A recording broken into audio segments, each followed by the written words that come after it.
ঐক্য হচ্ছে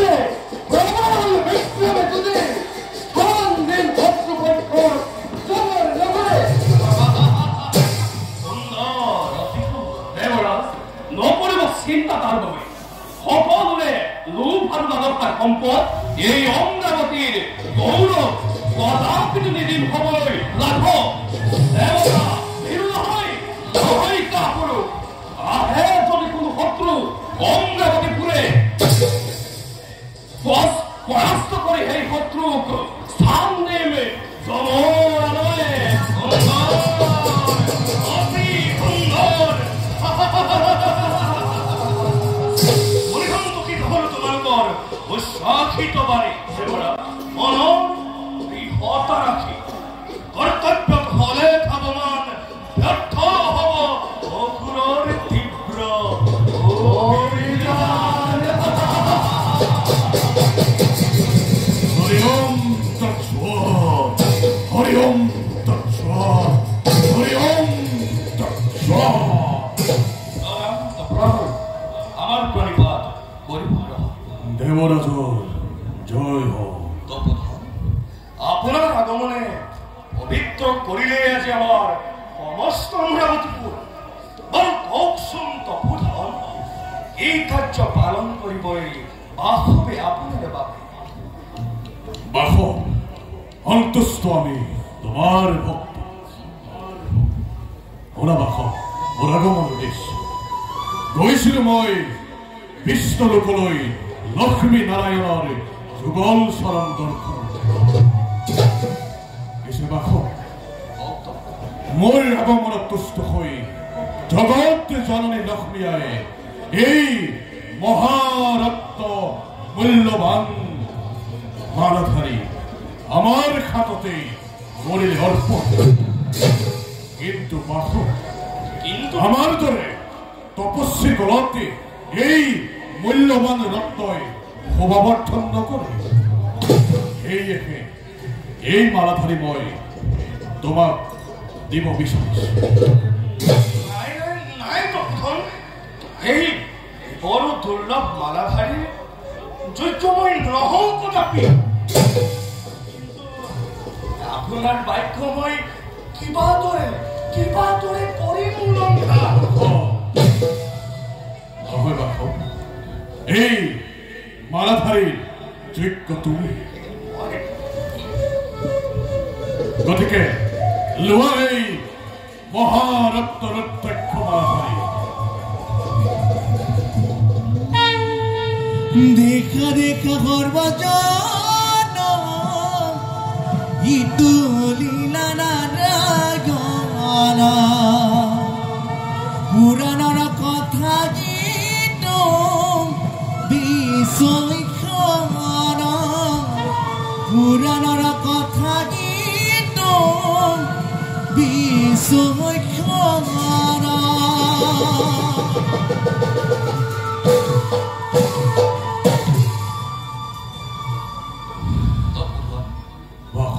আপোনাৰ আজ্ঞাশীৰ কথা কৰি এই দেৱৰ দুৰ্লভ মালাধাৰী মই আজি কৰিছো গ্ৰহণ।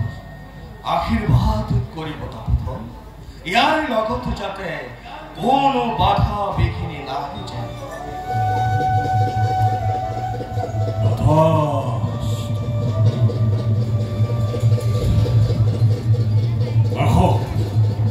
তেন্তে এতিয়া মই বিদায়হে মাগিছো।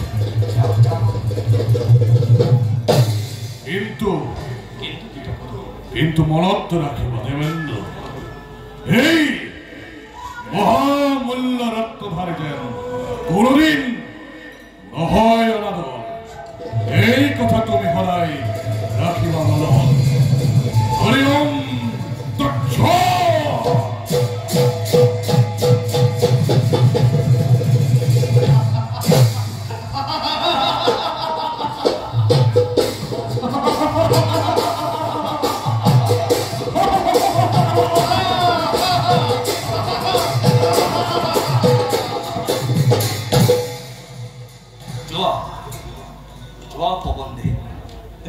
এই দেৱৰ দুৰ্লভ মালাধাৰী অৰ্পণ কৰিবা তুমি ইন্দ্ৰাণী শশীক।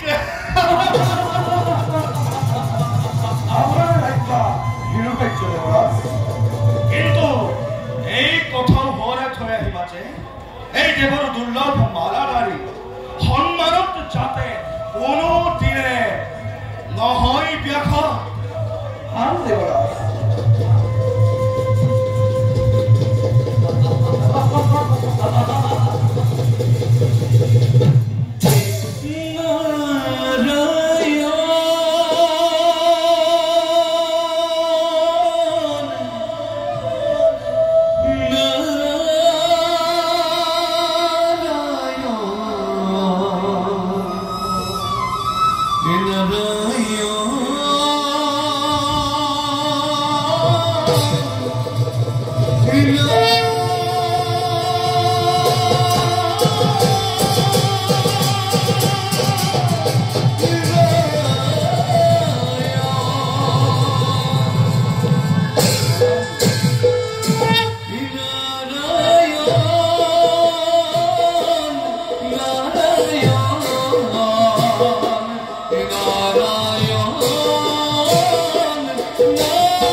দেৱগণৰ কল্যাণ হওক। বাহক এই অসুৰবোৰৰ অত্যাচাৰে কিছু হাম কাটিছেনে বাৰু? নাৰায়ণ দেৱঋষি বাহক চাপৰিলে মেঘ জানো আঁতৰি নাৰায়ণ সময়ে যেতিয়া যেনেদৰে কৰিব সমান কৰ্তব্যত আমি তেনেদৰে হ'ব লাগিব থাকো। বাৰু বাহক এইমাত্ৰ মহামুনি দুৰ্বাসা এই স্থান পৰিত্যাগ কৰি নাৰায়ণ কিবা উদ্দেশ্য লৈ আহিছিল? অ শুনক তেন্তে দেৱঋষি, বাহক মহামুনি দুৰ্বাসা গৈছিল বৈকুণ্ঠপুৰীলৈ।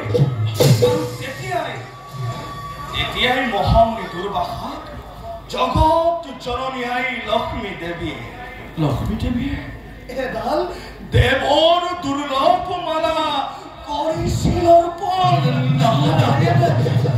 আৰু তাৰপিছত বাহক তেওঁৰ দেৱী সেই দেৱৰ দুৰ্লভ মালাধাৰী শোভা নাপায় বুলি তাৰপিছত বাহক এই দেৱৰাজ ইন্দ্ৰকেই কৰিলে অৰ্পণ। পিছে বাহক তুমি সেই মালাধাৰী কি কৰিলা? নাৰায়ণ নখ দেৱঋষি, বাহক মই সেই মালাধাৰী তুমি সেই মালাধাৰী প্ৰিয়তমা সুন্দৰী শশীৰ ডিঙিত কৰিলো অৰ্পণ।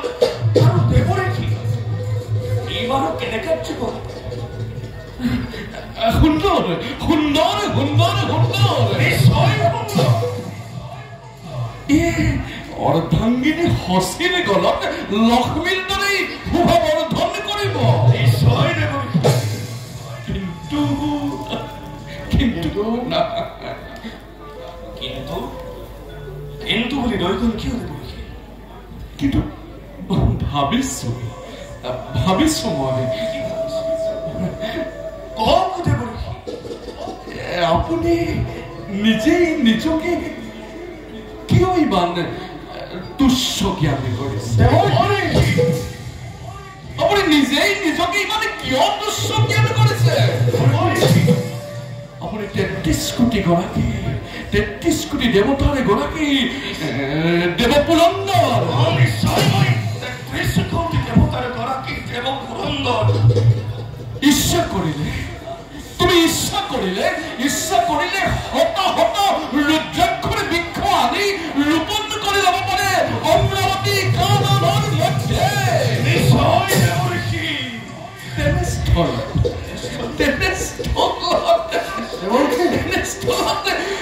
এজন সাধাৰণ সামান্য সন্ন্যাসীৰ দ্বাৰা পৰিত্যক্ত মালা তুমি তোমাৰ অৰ্ধাংগিনী নাৰায়ণ। যদি তুমি যদি ভাল দেখিছা তেন্তে আমাৰ কোনো আপত্তি নাই। মই আহিলো বাকো। তুমি পুনৰ ভাবিছা তুমি দেৱৰাজ ইন্দ্ৰ, মই দেৱৰাজ ইন্দ্ৰ, তুমি স্বৰ্গৰ সম্ৰাট দেৱপুৰন্দৰ। ইচ্ছা কৰিলে তুমি হত হত ৰুদ্ৰাক্ষৰ বৃক্ষ আনি ৰোপণ কৰি ল'ব পাৰা অমৰাৱতী তুমি 33 কোটি দেবতার গড়াকে দেব পুরন্দর। দেব পুরন্দর তুমি দেবরাজ ইন্দ্র। ইন্দ্র তুমি ভূগোল দেবতা বাহব। পুরন্দর তুমি দেবরাজ ইন্দ্র।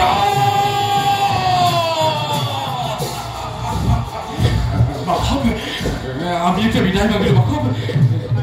আমি এটা বিদায় মাগিল বাহব। না ওই 33 কোটি দেবতার গড়াকি দেব শ্রেষ্ঠ দেব পুরন্দর বিধাতার অপূর্ব সৃষ্টিয়ে সমগ্র অমরাবতীপুর কেবল মোর সাম্রাজ্য।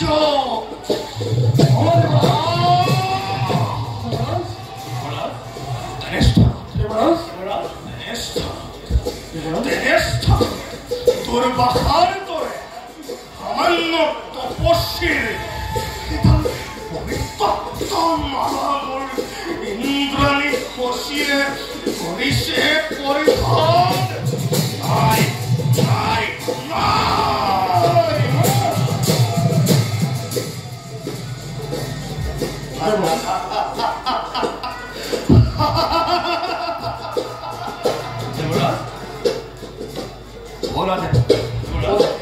এই পরিত্যক্ত মালাধারী